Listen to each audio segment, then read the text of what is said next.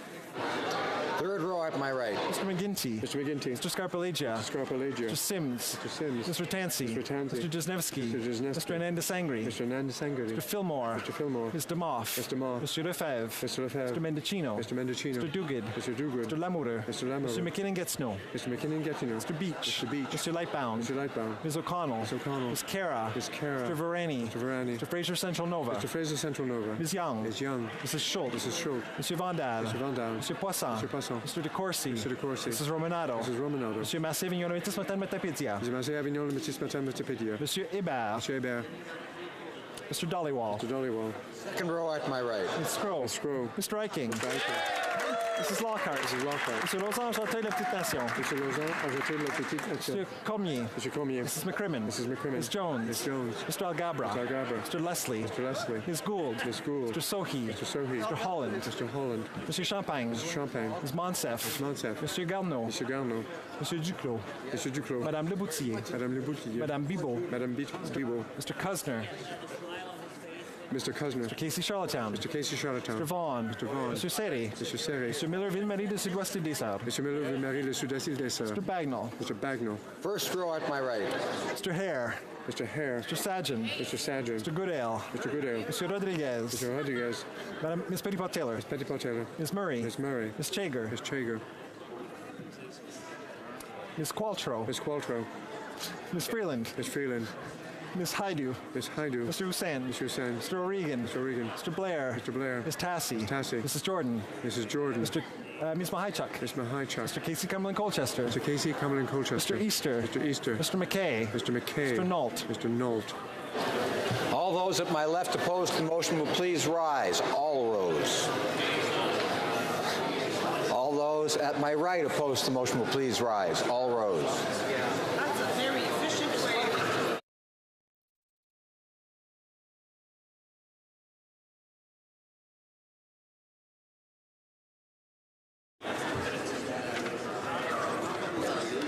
Yeas pour 285, 285. Nays contre, 0 aucun. Well, it was close, but I declare the motion carried.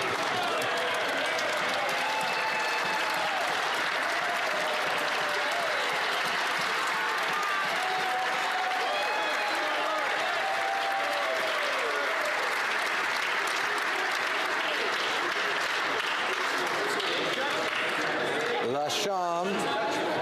Alors. Order. The House will now proceed to the taking of the deferred recorded division on the motion at second reading stage of Bill C-278 under private members' business. The question is as follows. By Ms. Kuzi moved that Bill C-278, an act to amend the Lobbying Act, reporting obligations, be now read a second time and referred to the Standing Committee on Industry, Science and Technology. All those at my left in support of the motion will please rise. Sixième rangée à ma gauche. Sixth row at my left. Mr. Stanton. Mr. Stanton. Mr. Sopak. Mr. Sopak. Mr. Van Kesteren. Mr. Van Kesteren. Mr. Shipley. Mr. Shipley. Mr. Glinsky. Mr. Glinsky. Mr. Miller Bruce Gray on sound. Mr. Miller Bruce Gray on sound. Mr. Trost. Mr. Trost. Mr. Plamondon. Mr. Plamondon. Mr. Boudria. Mr. Boudria. Mr. Marcil. Mr. Marcil. Beaulieu. Mr. Beaulieu. Madame Posé. Madame Posé. Madame Gill. Madame Gill. Monsieur Barcelou Duval. Mr. Barcelou Duval. Mr. Tilson. Mr. Tilson. Kitchen. Kitchen. Mr. Waugh. Mr. Waugh. Mr. Schmale. Mr. Schmale. Mr. Macaulay Edmonton West. Mr. Macaulay Edmonton West. Mr. McKenzie. Mr. McKenzie. Mr. Shields. Mr. Shields. Mr. Diot. Mr. Diot. Ms. Leach. Ms. Leach. Mr. Leipert. Mr. Leipert. Mr. Vierson. Mr. Vierson. Mr. Weber. Mr. Weber. Mr. Mott. Mr. Mott. Mr. Benson. Mr. Benson. Mr. Lloyd. Mr. Lloyd. Mr. Barrett. Mr. Barrett. Mr. Davidson. Mr. Davidson. Fourth row at my left. Mr. McGuire. Mr. McGuire. Mr. Kimmich. Mr. Kimmich. Mr. Calkins. Mr. Calkins. Mr. Jennis. Mr. Jennis. Mr. Dreeshen. Mr. Dreeshen. Mr. Cooper. Mr. Cooper. Mr. Albrecht. Mr. Albrecht. Mr. Arnold. Mr. Arnold. Mr. Généreux. Mr. Généreux. Mr. Gould. Mr. Gould. Troisième rangée à ma gauche. Third row at my left. Mr. Lobb.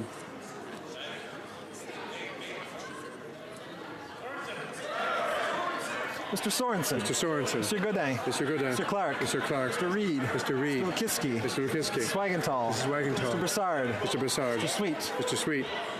Mr. Anderson. Mr. Anderson. Mr. Generou. Mr. Generou. Ms. Alislev. Ms. Alislev. Mr. Soroya. Mr. Soroya. Madame Boucher. Madame Boucher. Mr. Carey. Mr. Carey. Deuxième rangée. Second row on my left.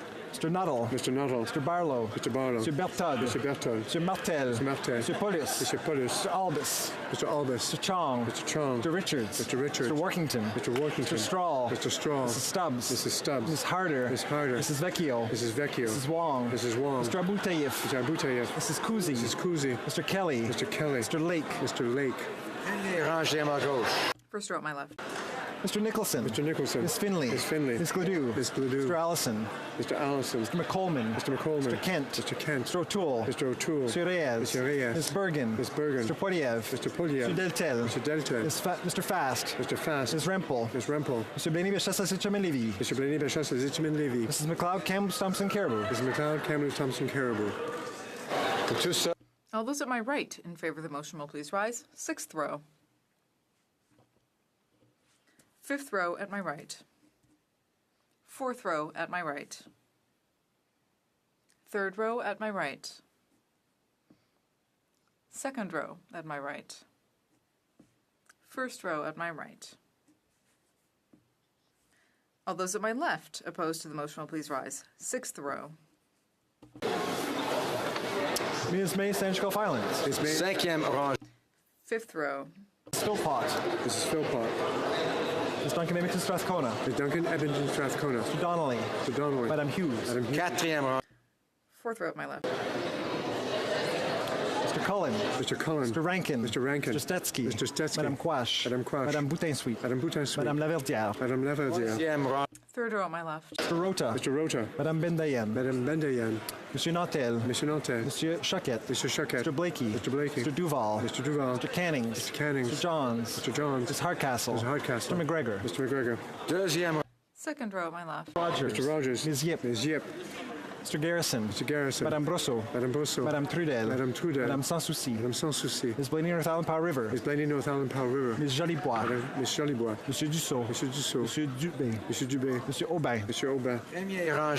First row at my left.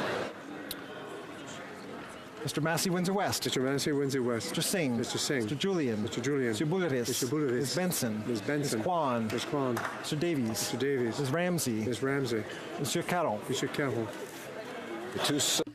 All those at my right opposed to the motion will please rise. Sixth row. Peterson. Mr. Peterson. Monsieur Picard. Monsieur Picard. Monsieur Rioux. Monsieur Rioux. Monsieur Robillard. Monsieur Robillard. Ms. Rudd. Ms. Rudd. Mr. Rumi. Mr. Rumi. Mr. Rusnak. Mr. Rusnak. Mr. Sahota. Mr. Hota. Mr. Saini. Mr. Saini. Mr. Sanson. Mr. Sanson. Mr. Sanga. Mr. Sanger. Mr. Sarai. Mr. Sarai. Madame Shanahan. Madame Shanahan. Mr. Sheehan. Mr. Sheehan. Mr. Cedar Mission Mascou Fraser Canyon. Mr. Cedar Mission Mascou Fraser Canyon. Mr. Cedar Brampton South. Mr. Cedar Brampton South. Mr. Secan. Mr. Secan. Mr. Sorbera. Mr. Sorbera. Mr. Spengeman. Mr. Spengeman. Mr. Tabera. Mr. Tabera. Mr. Tan. Mr. Tan. Ms. Vandenbelt. Ms. Vandenbelt. Mr. Whalen. Mr. Whalen. Mrs. Zaid. Mrs. Zaid. Madame Fortier. Madame Fortier. Madame Lambropoulos. Madame Lambropoulos. Mr. Hogue. Mr. Hogue. Cinquième rangée. Fifth row at my right. Mr. Finnegan. Mr. Finnegan. Mr. Fisher. Mr. Fisher. Mr. Fonseca. Fonseca. Mr. Fragascatos. Mr. Fagascotus. Mr. Fraser Westnova. Mr. Fraser Westnova. Mr. Fury. Mr. Fuhrer. Mr. Gerritsen. Mr. Gerritsen. Monsieur Graham. Mr. Graham. Mr. Hardy. Mr. Hardy. Mr. Harvey. Mr. Harvey. Mr. Housefather. Mr. Housefather. Ms. Hutchings. Ms. Hutchings. Mr. Yakino. Mr. Yakino. Mr. Johari. Mr. Johari. Ms. Khalid. Ms. Khalid. Mr. Levitt. Mr. Levitt. Mr. Long. Mr. Long. Mr. Longfield. Mr. Longfield. Ms. Ludwig. Ms. Ludwig. Mr. Maloney. Mr. Maloney. Mr. May Cambridge. Mr. May Cambridge. Mr. McKinnon Coquitlam Port Coquitlam. Mr. McKinnon Coquitlam Port Coquitlam. Mr. McLeod Northwest Territories. McLeod Northwest Territories. Mr. Morrissey. Mr. Morrissey. Madame Nessif. Madame Nessif. Mr. Oliver. Mr. Oliver. Monsieur Willett. Mr. Willett. Quatrième. Fourth row at my right. Mr. Pesky Salido. Mr. Salido. Madame Mendez. Madame Mendez. Mr. Oliphant. Mr. Oliphant. Monsieur Dubourg. Mr. Dubourg. Mr. Aldaig. Mr. Aldaig. Mr. Amos. Mr. Amos. Mr. Arsenault. Mr. Arsenault. Mr. Aria. Mr. Aria. Mr. Badaway. Mr. Badaway. Mr. Bayless. Mr. Bayless. Mr. Boissonneau. Mr. Boissonneau. Madame Lapointe. Madame Lapointe. Mr. Biddle. Mr. Biddle. Mr. Bossio. Mr. Bossio. Mr. Bettina. Mr. Bettina. Mr. Breton. Mr. Breton. Mr. Chen. Mr. Chen. Mr. Bruson. Mr. Bruson. Ms. Dillon. Ms. Dillon. Mr. Drouet. Mr. Drouet. Ms. Zerowitz. Ms. Zerowitz. Mr. Assassi. Mr. Assassi. Mr. El Khoury. Mr. El Khoury. Mr. Ellis. Mr. Ellis. Mr. Erskine Smith. Mr. Erskine Smith. Ailson. Mr. Ailson. Mr. Fergus. Mr. Fergus. Troisième rangée à ma Third row on my right. McGinty. Mr. McGinty. Mr. Scarpalegia. Scarpalegia. Mr. Sims. Mr. Sims. Mr. Tansey. Mr. Tansey. Mr. Jesnevsky. Mr. Jesnevsky. Mr. Anandasangri. Mr. Anandasangri. Mr. Fillmore. Mr. Fillmore. Ms. DeMoff. Mr. DeMoff. Monsieur Lefebvre. Mr. Lefebvre. Mr. Mendocino. Mr. Mendocino. Mr. Duguid. Mr. Duguid. Mr. Lamoureux. Mr. Lamoureux. Mr. McKinnon-Getino. Mr. McKinnon-Getino. Mr. Beach. Mr. Beach. Mr. Lightbound. Mr. Lightbound. Ms. O'Connell. Ms. O'Connell. Ms. Cara. Ms. Cara. Mr. Varani. Mr. Varani. Mr. Fraser Central Nova. Mr. Fraser Central Nova. Ms. Young. Ms. Young. Mrs. Schultz. Mrs. Schultz. Monsieur Vandal. Mr. Vandal. Monsieur Poisson. Mr. Poisson. Mr. De Courcy. Mr. De Courcy. Mrs. Romanado. Mrs. Romanado. Monsieur Massé, Avignon, Métis, Matan, Matapedia. Mr. Massé, Avignon, Métis, Matan, Matapedia. Monsieur Hébert. Mr. Hébert. Mr. Dollywall. Mr. Dollywall. Deuxième rangée. Second row at my right. Striking. Mr. Eiking. Mrs. Lockhart. Mrs. Lockhart. Monsieur Losange, Jeté de Petite Nation. Monsieur Longeon, ajouté de la Petite Nation. Monsieur Cormier. Monsieur Cormier. Mrs. McCrimmon. Mrs. McCrimmon. Ms. Jones. Ms. Jones. Mr. Algabra. Mr. Algabra. Mr. Leslie. Mr. Leslie. Ms. Gould. Ms. Gould. Mr. Sohi. Mr. Sohi. Mr. Holland. Mr. Holland. Monsieur Champagne. Mr. Champagne. Ms. Monsef. Ms. Monsef. Monsieur Garneau. Monsieur Garneau. Monsieur Duclos. Monsieur Duclos. Madame Le Boutillier. Madame Le Boutillier. Madame Bibot. Madame Bibot. Mr. Cosner. Mr. Cosner. Casey Charlottetown. Mr. Casey Charlottetown. Mr. Vaughn. Mr. Vaughn. Monsieur Serré. Monsieur Serré. Monsieur Miller, Ville-Marie, du Sud-Ouest et des Sarres. Monsieur Miller, Ville-Marie, du Sud-Est et des Sarres. Mr. Bagnall. Mr. Bagnall. Première. First row at my right. Mr. Hare. Mr. Hare. Mr. Sajan. Mr. Sajan. Mr. Goodale. Mr. Goodale. Mr. Rodriguez. Mr. Rodriguez. Ms. Petitpot Taylor. Petitpot Taylor. Ms. Murray. Ms. Murray. Ms. Chager. Ms. Chager. Ms. Qualtrough. Ms. Qualtrough. Ms. Freeland. Ms. Freeland. Ms. Haidu. Ms. Haidu. Mr. Hussein. Mr. Hussein. Mr. O'Regan. Mr. O'Regan. Mr. Blair. Mr. Blair. Ms. Tassie. Ms. Tassie. Mrs. Jordan. Mrs. Jordan. Ms. Mahichuk. Ms. Mr. Mahichuk. Casey Cumberland Colchester. Mr. Casey Cumberland Colchester. Mr. Easter. Mr. Easter. Mr. McKay. Mr. McKay. Mr. Nault. Mr. Nault.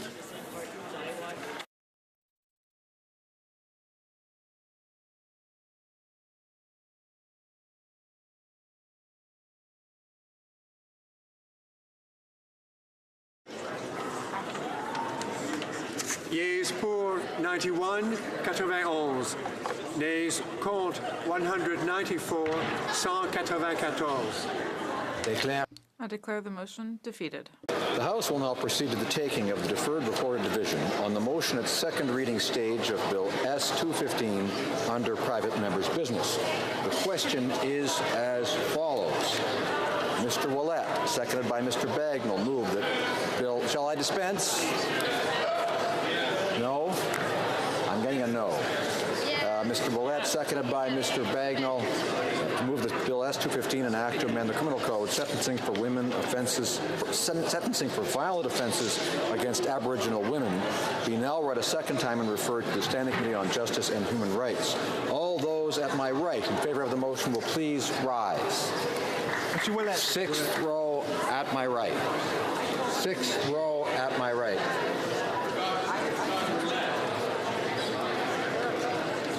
Fifth row at my right. Mr. McLeod, Northwest Territories. Fourth row at my right. Third row at my right. Second row at my right. First row at my right. All those at my left in favor of the motion will please rise. Sixth row. Monsieur Plamondon. Monsieur Plamondon. Monsieur Boudria. Monsieur Boudria. Monsieur Marcel. Monsieur Marcel. Monsieur Beaulieu. Monsieur Beaulieu. Madame Posé. Madame Posé. Madame Gill. Madame Gill. Monsieur Barcelou Duval. Monsieur Barcelou Duval. Ms. May Sanders Gulf Islands. Miss May Sanders Gulf Islands. My left. Ms. Duncan Edmonton Strathcona. Ms. Duncan Edmonton Strathcona. Mr. Donnelly. Mr. Donnelly. Madame Hughes. Madame Hughes. Fourth row at my left. Mr. Cullen. Mr. Cullen. Mr. Rankin. Mr. Rankin. Mr. Stetsky. Mr. Stetsky. Madame Quash. Madame Quash. Madame Boutin-Sweet. Madame Boutin-Sweet. Third row at my left. Monsieur Nantel. Mr. Nantel. Monsieur Choquette. Mr. Choquette. Mr. Blakey. Mr. Blakey. Mr. Duval. Mr. Duval. Mr. Cannings. Mr. Cannings. Mr. Johns. Mr. Johns. Ms. Hardcastle. Ms. Hardcastle. Mr. McGregor. Mr. McGregor. Et on retourne à Madame Laverdière. Madame Laverdière. Second row at my left. Mr. Garrison. Mr. Garrison. Madame Brosseau. Madame Brosseau. Madame Trudel. Madame Trudel. Madame Sans Souci. Madame Sans Souci. Ms. Blaney North Island Powell River. Blaney North Island Powell River. Ms. Jolibois. Ms. Jolibois. Monsieur Dussault. Monsieur Dussault. Monsieur Dubé. Monsieur Dubé. Monsieur Aubin. Monsieur Aubin. First row at my left.